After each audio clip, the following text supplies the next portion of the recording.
Disclaimer. दोस्तों, ये कहानी केवल एक काल्पनिक रचना है। ये केवल लेखक के द्वारा रची गई यह एक कहानी है।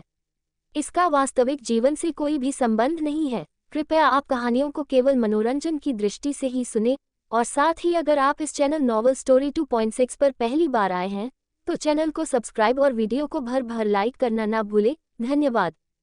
एपिसोड 25। नयन और मोनिका के बीच में महाभारत बढ़ गई थी सुकून को लेकर। खाना खाने के बाद नयन सुकून को लेकर अपने साथ ही गया और मोनिका बस उसे देखते रह गई।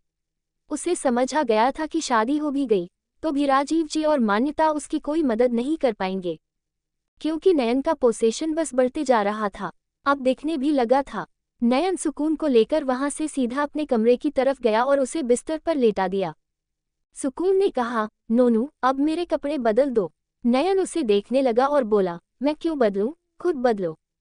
सुकून ने कहा, क्यों, अब तो मैं आपके साथ रहूंगी ना, और मम्मी हमेशा मेरे कपड़े बदलती थी। आप आज बदलो। नयन ने कहा, थोड़ी बड़ी हो जाओगी, उसके बाद क्या करोगी? अभी अपने आप बदलो, तुम गुड्डल हो ना, गुड्डल अपना काम सब खुद करते हैं। नयन ने कहा, नहीं, कुछ कपड़े मेरे कमरे में भी है। क्लोजेट में जाओ। सुकून बिस्तर से उठी और सीधा क्लोजेट में गई। 20 मिनट बाद सुकून नाइट ड्रेस पहन कर आए और बोली, ये वाली नाइट ड्रेस कितनी सुंदर हो, सॉफ्ट है, बिल्कुल नई नई। नयन ने कहा, क्योंकि नहीं है इसीलिए, सो जाओ। सुकून सीधा बेड पर गई और फिर बोली, आप नहीं बदलोगे? नयन ने कहा, तुम्हारा इंतजार कर रहा था। उसके बाद वो सीधा क्लोजेट में गया और कपड़े बदल कर वापस आया। वो सुकून के साइड में आ गया और इस बार उसने उसकी कमर पर हाथ रखकर अपने करीब खींच लिया। सुकून बिल्कुल उसकी तरफ हो गई और अपने आप को पलट दिया। फिर उसके सीने में अपना सर छुपा लिया और उसकी कमर पर अपने हाथों को लपेट लिया। लाइक ए परफेक्ट कपल, वो दोनों आराम से सो रहे थे। अगले दिन पूरे घर को अच्छे से सजाया गया था, लेकिन ज्यादा नहीं, क्योंकि हर्ष नहीं चाहता था कि ज्यादा लोगों को उसके बारे में पता चले, इसीलिए कम ही लोगों को बुलाया गया था। यहाँ पर कमरे में मोनिका दुल्हन की तरह तैयार हो रही थी। उसने नॉर्मल बनारसी लाल रंग की साड़ी और ऊपर दुपट्टा लिया हुआ था। हाथों में चूड़ियां पहन ली थी और गले में एक मोतियों की माला। ज्यादा श्रृंगार उसने नहीं किया था, वो उसी में तैयार हो गई थी। नीचे पंडित जी हवन कुंड की तैयारी कर रहे थे। सुकून भी शादी के लिए रेडी हो गई थी, लेकिन वो शादी को एंजॉय करने के लिए बिल्कुल रेडी नहीं थी। नयन उसके कमरे में था और उसके बालों को ठीक कर रहा था। सुकून ने कहा, हम दोनों शादी करें क्या? फिर मम्मी सुकून को लेकर नहीं जाएगी। नयन ने कहा, बच्चे शादी नहीं करते। क्यों नहीं करते बच्चे शादी? हम करेंगे ना, और फिर हम ट्रेंडसेटर बनेंगे बच्चों की शादी वाला। नयन ने कहा, ये फालतू की आइडिया अपने दिमाग में लाना बंद करो।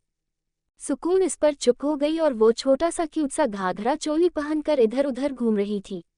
नयन ने नॉर्मल जीन्स और शर्ट पहनी हुई थी और वो उसमें अच्छा लग रहा था। सुकून ने कहा, हम दोनों कितने सुंदर लग रहे हैं। उसके बाद उसने उसको अपनी गोदी में उठा लिया और कहा, आज जितना हो सके जी भर के अपनी माँ को देख लेना, ठीक है? उसके बाद मैं हूँ, वो नहीं मिलेंगी। सुकून ने कहा, कभी नहीं मिलेंगी। नयन ने कहा, कभी नहीं।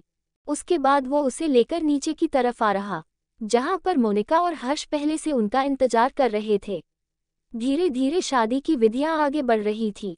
यहाँ दूसरी तरफ यश फिल्म सेट पर था, लेकिन निकल नहीं पा रहा था। उसे आज किसी भी कीमत पर मोनिका की शादी रोकनी थी, लेकिन राजीव जी ने पहले कह दिया था कि किसी भी तरीके से यश को रोकना है और उसके साथ पूरा का पूरा सीन आज के आज कंप्लीट करना है। उन्होंने ये प्लान बना लिया था कि किसी तरीके से यश यहाँ ना आए शादी रोकने के लिए।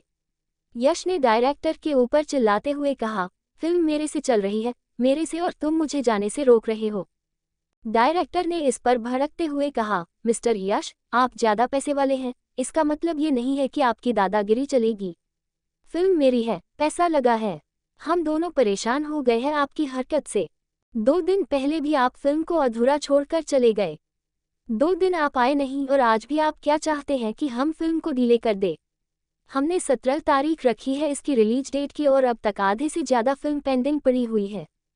यश ने कहा, आई डोंट केयर, अगर इतना ही था तो किसी और एक्टर को लेते।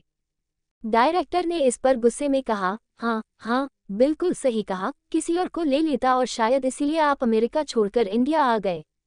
तो क्या आपको लगा होगा कि अमेरिका में मीडिया की हरकतें चलने नहीं वाली?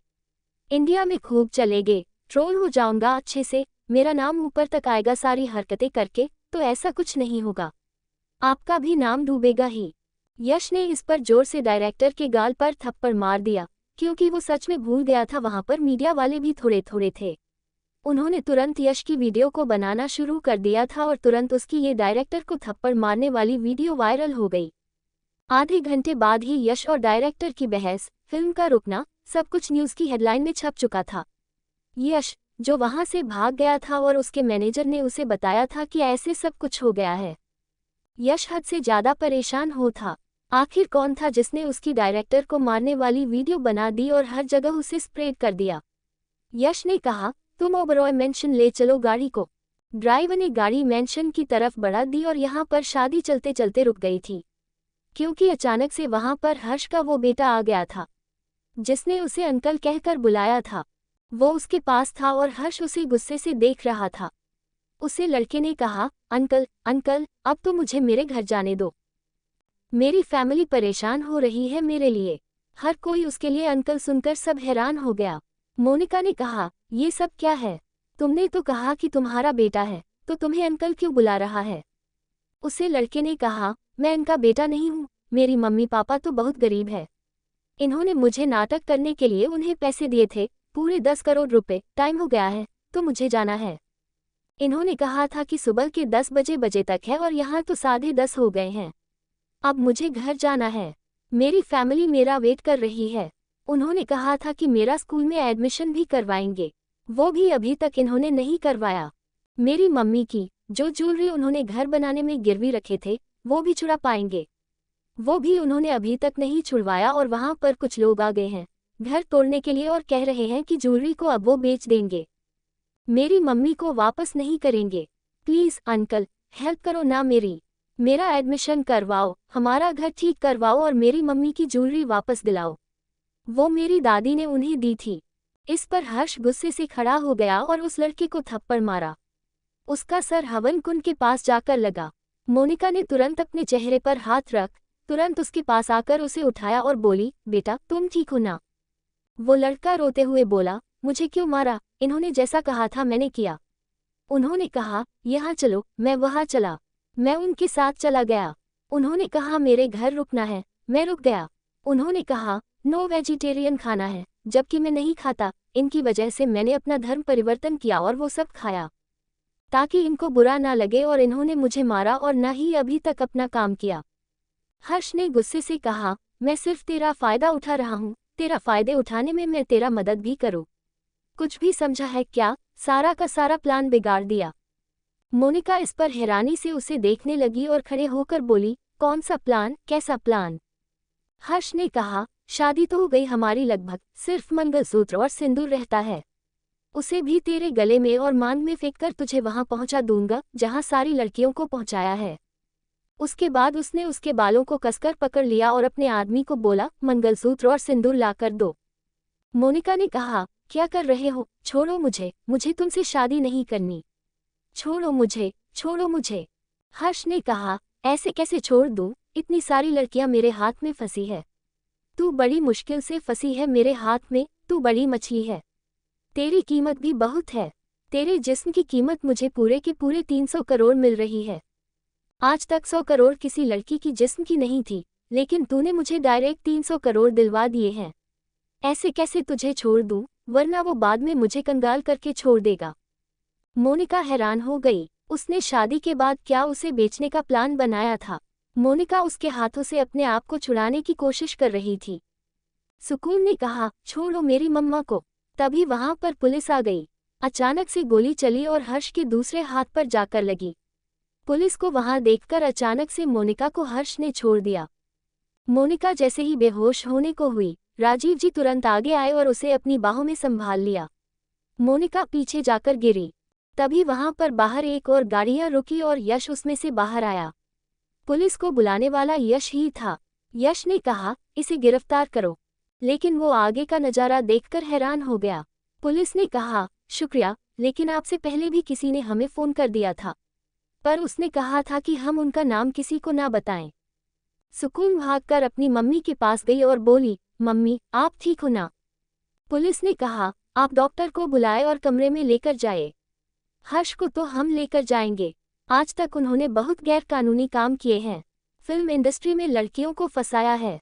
मूवी सीरियल के नाम पर उन्हें विदेश में जाकर बेच दिया ताकि उनके साथ पॉर्न शूट हो सके। पॉर्न शूट होने का मतलब है कि उनको प्रोस्टिट्यूट का दर्जा दे देना, और न जाने कितने घटिया डायरेक्टर और प्रोड्यूसर्स उनके साथ हम बिस्तर होते हैं। और बहुत सारी लड़कियों को भारत की सरकार ने छुड़ाया भी है, लेकिन काफ़ी लड़कियों ने आते ही आत्महत्या कर ली क्योंकि वो पॉर्न शूट का चेहरा बन चुकी थी, और कुछ लड़कियों ने वही अपनी जान दे दी। कुछ आज भी पैसों की लालच में आकर पॉर्न शूट करने लगी हैं, सिर्फ इस जैसे आदमी की वजह से। पुलिस ने कहा पूरे सबूत नहीं थे, लेकिन वो आदमी ने, या यूं कहे कि वो लड़के ने हमें हर्ष के खिलाफ सारे के सारे सबूत दिए हैं और अब ये जेल जाएगा, फिर फांसी की सजा पाएगा। हर्ष भागना चाहता था, लेकिन पुलिस ने उसे पकड़ लिया था। वो उसे लेकर वहां से चले गए। लगभग 2 घंटे बाद मोनिका को होश आया था। वो अचानक से पैनिक करने लगी थी, अपने बारे में ये सोचकर कि उसका जिस्म बेच दिया गया है। इसीलिए वो इस बात को झेल नहीं पाई थी और बेहोश हो गई थी। जब वो उठी तो उसके पास यश था। यश ने तुरंत उसे अपने गले से लगाया और कहा, थैंक गॉड, तुम बिल्कुल ठीक हो मोनिका, वरना मैं तो डर गया था। मोनिका ने तुरंत उसे खुद से दूर किया और कहा, वो आदमी गलत निकला, इसका मतलब ये नहीं है कि मैं तुम्हें एक्सेप्ट कर लूंगी। तुमने मेरी जान बचाई, उसके लिए थैंक यू सो मच यश धनराज। उसने अपने हाथ को छुड़ाकर कहा था। यश हैरानी से उसे देख रहा था। वो अभी अभी होश में आई थी और उसने डायरेक्ट यश को खुद से दूर रहने के लिए कहा। यश ने कहा, तुम यहीं रहो, ओबरॉय मैंशन में रहो, जितने दिन रहना चाहती हो रहो। जब तुम्हें लगे बस अब बहुत तड़पा लिया मैंने यश को, तब आ जाना मेरे पास, मेरी बेटी लेकर, ठीक है। उसके बाद वो वहां से चला गया, लेकिन मुड़कर बोला, और हाँ, मैंने गलती की थी शादी करके उसके साथ आगे रिश्ता बढ़कर, लेकिन कबीर सच में मेरा बेटा नहीं है। शालिनी जा चुकी है मुझे छोड़कर, या फिर ये कहे कि हम दोनों ने कभी एक दूसरे का हाथ ढंग से थामा ही नहीं था। इसीलिए रिश्ते की नींव इतनी कमजोर थी कि किसी एक को जाना था और शालिनी चली गई। मोनिका बस उसे गुस्से से देख रही थी। हर्ष निकल गया, उसने अपना मुंह मोड़ लिया। 10 साल बाद रात का वक्त, एक लड़की धीरे धीरे अपनी हिल्स को हाथों में पकड़े सीढ़ियां चढ़कर ऊपर की तरफ आ रही थी। तभी वो सामने से एक लड़के से टकरा गई। उस लड़के ने उसे कमर से थाम लिया। वो बिल्कुल घबरा गई और ऊपर की तरफ देखने लगी। उसका गला सूखने लगा। उसने कहा, नोनू। उसकी आवाज बहुत मरी हुई थी। नयन ने अपनी सुर्ख और गुस्सैल आवाज से कहा, रात के 1 बजे कहाँ से आ रही हो? जब मैंने बोला था कि 10 बजे तक सो जाना। एपिसोड 26। 10 साल बाद ओबरॉय मैंशन। एक लड़की हाल में थी और इधर उधर देख रही थी। जब उसे लगा कि रास्ता साफ है, तो उसने आराम से अपने पैरों में पहनी हुई हील को निकाल दिया और नंगे पांव सीढ़ियों की तरफ बढ़ गई और ऊपर की तरफ जाने लगी। लेकिन तभी बीच में ही वो किसी भारी भरकम आदमी से टकरा गई और हील भी उसके हाथों से ही छूट गई। उसने अपनी आंखों को बंद कर लिया कि वो गिर जाएगी, लेकिन तभी उसे अपनी कमर पर किसी के ठंडे और मजबूत हाथ महसूस हुए। वो डर गई क्योंकि वो इन हाथ के एहसास को बहुत अच्छे से समझती थी और जानती थी। उसके मुंह से डर के मारे निकला, नोनू। सामने जो अंधेरे में शख्स खड़ा था, वो और कोई नहीं बल्कि नयन ओबरॉय था। फिलहाल दोनों के चेहरे नहीं देखे जा सकते थे। नयन ने कहा, कहाँ से आ रही हो? और जब मैंने बोला था कि 10 बजे तक सो जाना, तो तुम रात के 1 बजे घर से बाहर से किधर से आ रही हो? सुकून ने डर के मारे कहा, नोनू। नयन ने कहा, उसके आगे भी कुछ होगा। सुकून ने कहा, पहले कमरे में तो चलो, वरना अगर मम्मी ने देख लिया ना, तो मेरी खटिया खड़ी कर देगी। नयन हल्का सा झुक गया और सुकून को अपनी गोद में उठा लिया और उसे लेकर अपने कमरे की तरफ चला गया। अब सुकून के कमरे को बदल दिया गया था और वो मोनिका के कमरे में नहीं थी, बल्कि नयन के कमरे के साइड में, जो दूसरा रूम था, उसको अच्छे से सेट कर दिया गया था और सुकून वहां रहती थी। लेकिन शायद नाम के लिए, क्योंकि अक्सर वो रात को अपने आप ही नयन के कमरे में आ जाया करती थी और उसे परेशान करती थी। नयन ने अपने कंधे से दरवाजे को हल्का सा धक्का दिया और फिर कमरे के अंदर आ गया। कमरे के अंदर लाइट्स बंद थी। सुकून ने अपना हाथ एक तरफ किया और दीवार पर लगे स्विच बोर्ड को ऑन कर दिया। तभी कमरे में लाइट खुल गई और सुकून ने ताली बजाते हुए कहा, लाइट्स आ गई। सुकून की बात पर नयन उसे गुस्से से देख रहा था। सुकून उसकी गोद से उतर गई और उससे अपनी नजरों को चुराने लगी और नीचे की तरफ देखने लगी। नयन ने उसका चेहरा पकड़ा और ऊपर की तरफ किया और कहा, क्या कर रही थी ये सब? सुकून ने कहा, कुछ भी नहीं, मैं कहाँ गई थी? सुकून ने कहा, कहीं भी नहीं। नयन ने कहा, झूठ मत बोलो। सुकून ने कहा, मैं झूठ नहीं बोलती। नयन ने कहा, झूठ मत बोलो, अभी कहाँ से आ रही थी या फिर तुम्हारी दोस्तों को फोन लगाऊं और उनके घर पर कंप्लेंट कर दूं? सुकून ने कहा, प्लीज नोनू, वो मैं। नयन ने कहा, बकरी हो। सुकून ने इस पर तुरंत कहा, वो मैं क्लब गई थी अपने दोस्तों के साथ। नयन ने कहा, और किस खुशी में क्लब गई थी? सुकून ने कहा, ख्वाहिश, आज पूरे 18 वर्ष की हो गई, इसीलिए। नयन ने कहा, तो बताकर जा सकती थी और क्लब जाने की कोई जरूरत नहीं थी। घर पर भी पार्टी हो सकती थी। सुकून ने कहा, लेकिन ख्वाहिश को क्लब जाना था, इसीलिए हम भी चले गए। नयन ने कहा, ख्वाहिश को जाना था तो तुम क्यों गई? अगर वो कुएं में कूदेगी तो क्या तुम भी कूद जाओगी? सुकून ने अपने चेहरे को नीचे कर लिया। उसका चेहरा आज भी काफी मासूम था, भले दिमाग शैतान का था। नयन ने उसका चेहरा वापस ऊपर उठाया और कहा, तुम्हें पता है मैं कितना परेशान हो गया था जब मुझे पता चला कि तुम हो नहीं घर में। वो तो शुक्र है ध्रुव का, जो मैंने उसे तुम्हारे पीछे लगाया हुआ है और उसने बता दिया कि तुम क्लब में हो और वह 24 घंटे तुम्हारे ऊपर आंख गड़ाए रखता है। सुकून ने इस पर उसका हाथ झटका और बिस्तर पर रूठ कर बैठ गई और बोली, ये गलत बात है नोनू, आपने मेरे पीछे अपने आदमी लगाए हुए हैं, गलत बात। नयन उसके पास आया और दोनों तरफ अपने हाथ रखकर उसके चेहरे पर झुककर उसके माथे को चूम लिया। उसकी इस हरकत पर सुकून के दिल की धड़कनों ने शोर करना शुरू कर दिया। उसने अपना चेहरा उठाकर नयन को देखा और कहा, मुझे कब मिलेगा लिप्स पर? ख्वाहिश के बॉयफ्रेंड ने उसे दे दिया, आलिया को उसके बॉयफ्रेंड ने दे दिया, चाहत को ध्रुव भैया ने दे दिया, मुझे कब मिलेगा? नयन ने कहा, जब टाइम आएगा। सुकून ने कहा, कब आएगा? अब तो मेरा बर्थडे आने वाला है। नयन ने कहा, हाँ तो मैं क्या करूँ? अगर तुम्हारा बर्थडे आने वाला है तो सो जाओ। सुकून ने कहा, मैं नहीं सोनूंगी। नयन ने कहा, कपड़े बदलो और सो जाओ शांति से, मेरा दिमाग मत खराब करो। उसके बाद वो साइड में आकर लेट गया तो सुकून इसी तरीके से लेट गई और बोली, ठीक है तो मैं ऐसे ही सो जाऊंगी। नयन ने उसे गुस्से से देखा और कहा, ये सब क्या है? अच्छे से सो जाओ। सुकून ने कहा, नहीं। नयन ने कहा, कपड़े बदल लो, नींद नहीं आएगी तुम्हें इस ड्रेस में। उसने ब्लैक कलर की फिटेड ड्रेस पहनी हुई थी जो कि शॉर्ट थी और इसमें सच में नींद कैसे आ सकती थी उसे। सुकून ने कहा, आप मुझे किस नहीं कर रहे? मुझे कहीं जाने नहीं देते, बस हमेशा बंद कर रखते हैं, इसलिए मैं ऐसे ही सोनूंगी। अगर इतना है तो खुद बदल दो। नयन ने उसके पेट पर हाथ रखा और उसे अपने करीब खींच लिया। वो बिल्कुल उसकी बाहों में जाकर सिमट गई और पलट गई। उसने उसकी शर्ट को पकड़ा और कहा, कर दीजिए ना प्लीज, मैं इतने समय से मान रही हूँ। नयन ने कहा, कॉलेज में आ जाओगी तब? सुकून ने अपनी आंखों को बंद कर लिया और कहा, अभी तक तो मेरे बोर्ड के एग्जाम भी नहीं आए, कॉलेज में तो पता नहीं कब आऊंगी, कम से कम 5 महीने तो है ही। नयन ने कहा, तो 5 महीने वेट करो। सुकून ने कहा, इतने में तो मैं मर जाऊंगी। नयन ने उसे गुस्से से देखा तो सुकून ने कहा, प्लीज। नयन उसके चेहरे पर हल्का सा झुक गया तो सुकून को लगा कि वो उसके होठों को छुएगा, इसलिए उसने एक्साइटमेंट में अपनी आंखों को बंद कर लिया। लेकिन तभी नयन ने उसके बालों को छुआ।